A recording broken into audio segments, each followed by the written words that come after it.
So guys ये है second part. तो मुझे और भी बहुत कुछ बताना था। मुझे ये बताना था कि पहले ज़माने में ना देखो दवाइयाँ नहीं होती थी, तो आज भी लोग ऐसे बोलते हैं कि कोई नहीं, ठीक हो जाएगा, घर में ठीक हो जाएगा। पर घर में नहीं गाइस, अगर दवाई है किसी चीज़ की, मेडिसिन आ चुकी है तो आप लीजिए। इसका 5 दिन का कोर्स होता है, तो आप दवाइयाँ लीजिए प्लीज़। घर में बैठ के ऐसा मत कीजिए घर में बैठ के ठीक हो जाएगी, नहीं होगी।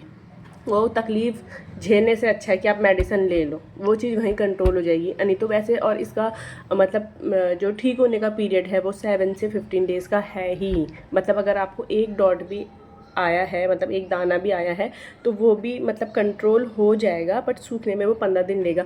और 15 दिन तक आप किसी के मतलब टच में नहीं आए, 15 दिन तक ये इफेक्टेड किसी को भी हो सकता है। और वैसे ये घर में तो पता ही है, पहले से कहते हैं मतलब ये हवा में होता है तो सबको होके ही जाता है। तो हमारे साथ भी कुछ ऐसे ही हुआ, पहले गौरव को, फिर यथार्थ को आया असर, और फिर मुझे हुआ।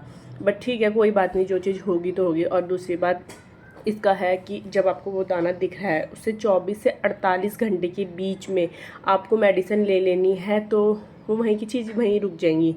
अगर आपने 48 घंटे से ज़्यादा कर लिया तो फिर वो फीवर वाला प्रोसेस तो आपका चलना ही है।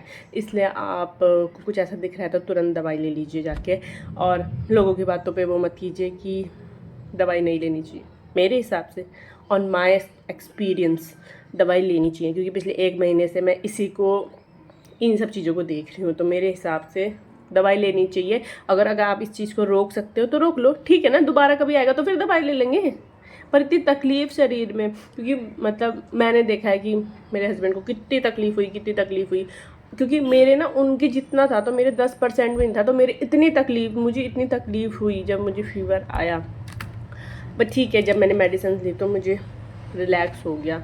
एक्चुअल में क्या है ना, जब हम 2 दिन के अंदर दवाई नहीं लेते ना तो वो फिर गले में फरता ही है। और जब हम बड़े हो जाते हैं तो ये चीज़ बहुत ज़्यादा मतलब अच्छे लेवल पे आती है। तो सो गाइस, ये थी मेरी छोटी सी स्टोरी जो मैंने आप लोगों के साथ शेयर की है, मेरी चिकन पॉक्स की। और बाकी ये जो मेरे अभी जो आपको फ़िल्टर की वजह से नहीं दिख रहे हैं, ये हैं 1-2, तो देखते हैं अब हम इनका इलाज कराएंगे। और ये भी अगर ठीक होते हैं तो मैं इसकी भी स्टोरी आपके साथ ज़रूर शेयर करूँगी। बट फिर भी जिसे भी होता है तो प्लीज़ अपने हाथ को कंट्रोल में रखिए। सब लोग मेरे जैसे ना हो जिसके हाथ कंट्रोल में नहीं रहते। भाई मेरे तो नहीं रहते, इसलिए मैं तो कर देती हूँ। और मेरे साथ इन्हीं की वजह से मेरे ये सब हुआ है। बट कोई बात नहीं, इट्स ओके, इन्हें हम ठीक करा लेंगे। और नहीं भी हो तो कोई फ़र्क तो पड़ता नहीं वैसे, बट फिर भी अपने लिए हमेशा इंसान को अच्छा ही दिखना चाहिए। तो सो गाइस, बाय बाय। अब शायद कोशिश करेंगे कि वीडियोस लाते रहें। Bye bye.